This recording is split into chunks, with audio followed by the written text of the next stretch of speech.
私の冬のあれです。今日は10月22日日曜日、台風が今夜ご視聴ありがとうございます。私の冬のあれです。今日は10月22日日曜日、今静岡県浜松市浜名湖の海の方になるんですけども、弁天島海浜公園というところに来ています。台風が今接近しています。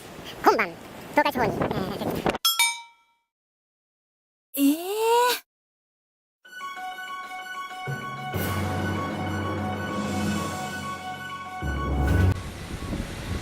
ご視聴ありがとうございます。楽しいの冬の原です。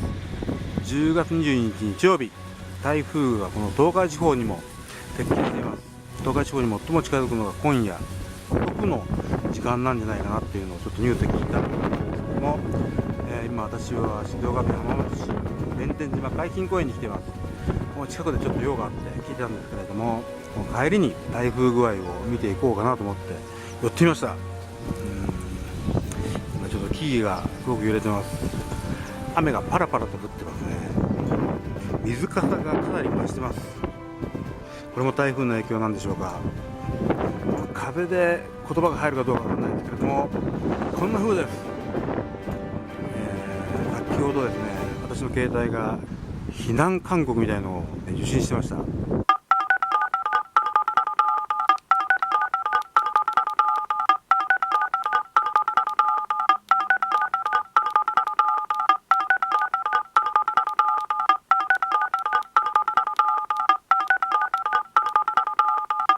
高齢者の方に向けての避難勧告だったのかなと思うんですけれども、私も電車が動いているうちに早く帰りたいと思います。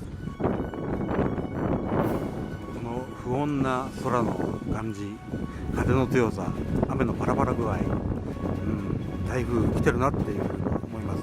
早速私は帰りたいと思います。もうとっとと帰ります。私が動いているうちに JR 弁天島駅から電車乗って帰ります。